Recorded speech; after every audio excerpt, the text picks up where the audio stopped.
Ben সাহেবা কেমন আছেন আপনি? আছি, আপনার আপনি মেয়ে যেমন রাখছেন। কি ব্যাপার বেন সাহেবা, কোনো সমস্যা হয়েছে? আসছেন যখন কিছুক্ষণ বসে দেখতে পারবেন। আমার সর্বনাশ হয়ে গেছে আম্মা। মা কি হয়েছে? আব্বা, আব্বা তুমি আসছো? আব্বা তুমি আমার কার লগে বিয়া দিছো কও? এই ছেলে ভালো না। আমার কি কি অবস্থা করছে দেখো। এই বাবার সামনে এগুলো কি বলতেছিস পাগলের মতো? বাবার জানা দরকার। আব্বা তুমি আমার যার লগে বিয়া দিছো এই ছেলেটা ভালো না, চরিত্রহীন। জানো ও আমার দেখলেই খালি আজে বাজে কথা কয়। আর একটু আগে কি করছে জানো? আমি ওয়াশরুমে ছিলাম, আমার হঠাৎ করে এসে জড়া ধরছে। তারপর একদম চুপ। বাপের সামনে কেমন কথা হয় কিন্তু জানিস না? চুপ চল চল। আমি তো সত্য কথাই বলতেছিলাম। উফ দেখলে তো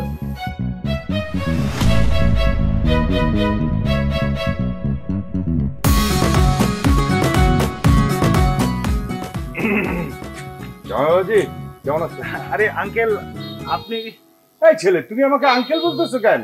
আরে এখন তোমার আমি শ্বশুর লাগি, আব্বা বলো। আর হইছে আঙ্কেল বলতেছে এটাই শুকরিয়া আদায় করেন।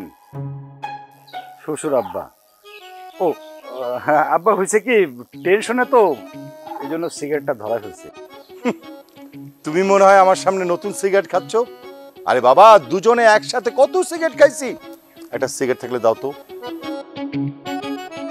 একসাথে দুজনে সিগারেট টানতে টানতে একটু গল্প করি। তা বলো তুমি কেমন আছো?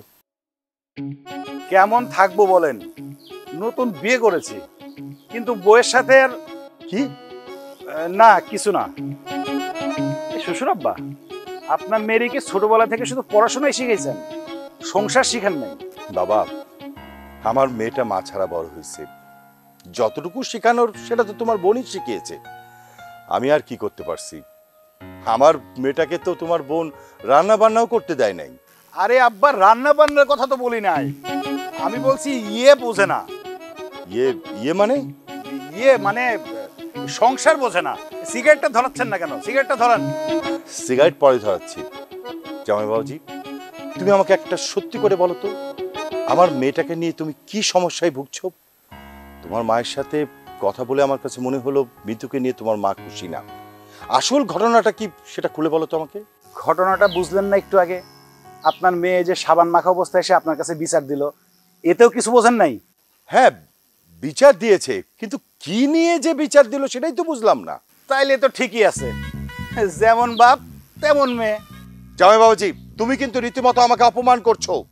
আমি জানি আমার মেয়ে তোমাকে দেখে ভয় পায়, কিন্তু এটা তো ওর সমস্যা না, ওর মায়ের সমস্যা। ওর মাকে যখন আমি বিয়ে করেছিলাম ওর মাও আমাকে দেখে ভয় পেত, এখন আমার মেয়ে তোমাকে দেখে ভয় পায়। আরে বাবা, এটা হচ্ছে রক্তের সমস্যা। ও, আপনার মেয়ের রক্তের সমস্যা, আর সেই ভুক্তভোগী হইতে হবে আমার না? 7 দিনের ছুটি নিয়ে আসছি আঙ্কেল। সরি শ্বশুর আব্বা, তার মধ্যে 2 দিন পার হয়ে গেল, এখন পর্যন্ত কিছু ইয়েই হলো না।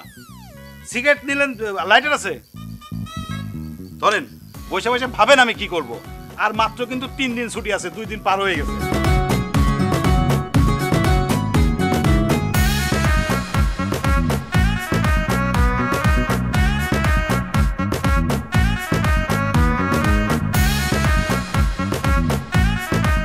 বাজান, আমি তোমার মনে অবস্থা ঠিকই বুঝি।